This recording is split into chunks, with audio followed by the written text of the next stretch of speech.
We're very pleased to be with State Senator Bill Brady from the 44th District and declared a candidate for the Republican nomination for governor. Thank you very much for joining us today, Bill. Good to be with you, Todd. Clearly, as we come down to the end of legislative session, or at least regularly scheduled session, hope so. Not so sure, but we'll find out. The budget is front and center with capital having being passed.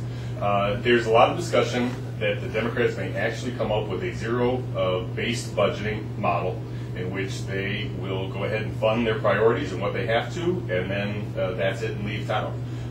Do you think that that's a realistic outcome? And if so, would you vote for such a budget? Well, we've promoted the fact that we needed to stop just looking at what we spent last year and add on. We needed to reform state spending, and that means going down to the bottom end of it, starting from scratch like you and I do in our businesses. Madigan has given it a lot of lip service. Speaker Madigan has given it a lot of lip service lately. Now, we've seen them pass a bill that I wouldn't call zero-based budgeting. They just pulled out what they think are the essential lines within budgets, passed them over here to the Senate. Frankly, it's not a solution to the overall budgetary problem. They're trying to pass a piecemeal budget and leave a huge hole at the end, I think, to leverage their desire to increase the state income tax on families and businesses. So we're opposed to that, at least I am.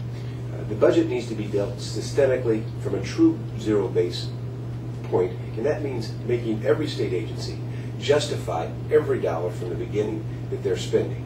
My business has to do that every year. Families have to do that every year throughout Illinois, and we need a government that does that as well.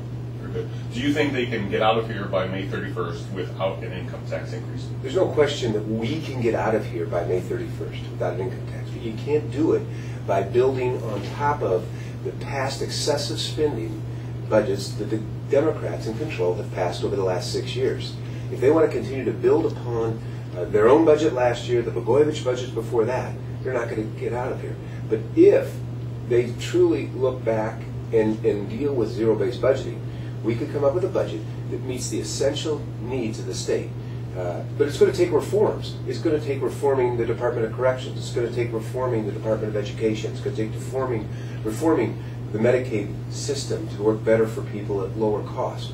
It could all be done, but I don't know that they have the appetite to do that. They have been all about taxing, borrowing, and spending.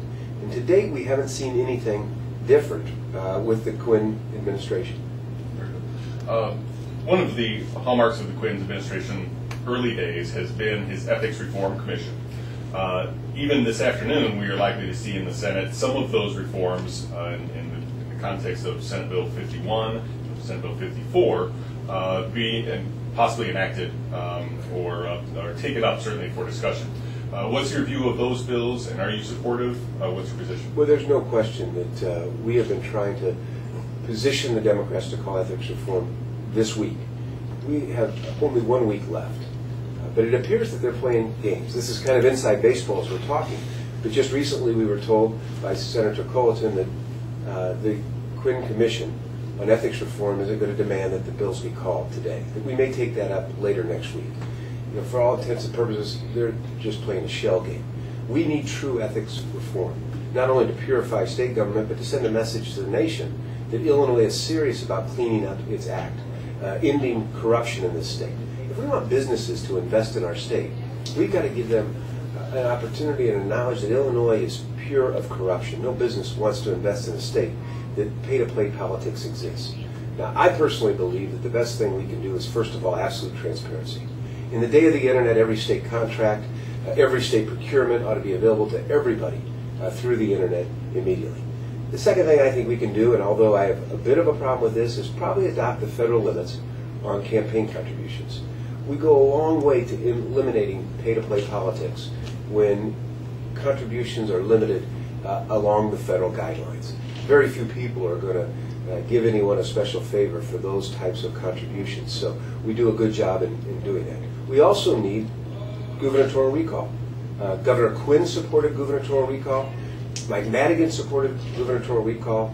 The Senate Republicans supported it, and we need to bring that to the forefront to show not only the citizens of Illinois that we are serious about cleaning up corruption in Illinois, but show the citizens of this nation. One of the Quinn reforms that has not gotten much discussion, and probably not surprisingly, is redistricting. Illinois' current system is really stands out as very strange in that the winning party is take all. They go ahead and get to write all of the districts, or if you're losing party, you have no say whatsoever. Do you think redistricting is something that could be addressed and should be addressed here in this year? It must be addressed. There is no state more corrupt and more unlevel or uneven-handedly done when it comes to redistricting. I've sponsored a constitutional amendment, frankly, that would not only computerize redistricting, but eliminate the gerrymandering, that would confine districts to take into account city and county borders, and would meet the requirement that we wouldn't see this gerrymandering as so blatantly done in the current congressional map as well as legislative map. I think we don't need to go beyond. We can design a system where a computer draws it with the criteria that we establish, and we can then have the State Board of Elections, a bipartisan group, have to reject that and have a clean system. But I also support downsizing the legislature and going back to multi-member districts. I think we've missed a great opportunity to have representation throughout the entire state by eliminating multi-member districts. In the old system of multi-member districts, almost every piece of territory in the state was represented by both a Republican and a Democrat, which created a better form of democracy and involvement. And I want to see us go back to that. Three representatives per Senate district, downsize the Senate to around 37 senators, have 3 times that many representatives, slight downsizing the legislature, give representation to all Illinois citizens, whatever party they're in, through that process, but most importantly, end the gerrymandering and take redistricting out of the hands of the politicians. We mentioned that you are indeed a candidate for governor. Tell us about the campaign, how it's going. Well, it's going great. We've had an opportunity over the last 3 or 4 years to travel the state and build a strong base. I'm a businessman, and frankly, that's why I'm in the legislature. I want Illinois to begin using the assets that we have, the assets that we've squandered. And there's a lot of people who say, Bill, why do you want to take time away from your business to be governor of Illinois? And admittedly, when you look at the liabilities of the state, the deficits and the debt, the unfunded pension liabilities, one has to question, is it solvable? But when you look at the assets, you look at our great geographical position, you look at our rail, our water, and our road right-of-ways, you look at our colleges and our healthcare institution, our business base, and most importantly, our people. There's no reason we can't be at the forefront of this nation in terms of economic recovery. The policies of the last 6 years have put us in a position where we've lost 700,000 jobs. That's real quality of life to 700,000 families, but it's also revenue to the state. So we can turn this around. But that's what people are looking for. They're looking, frankly, for someone who comes outside of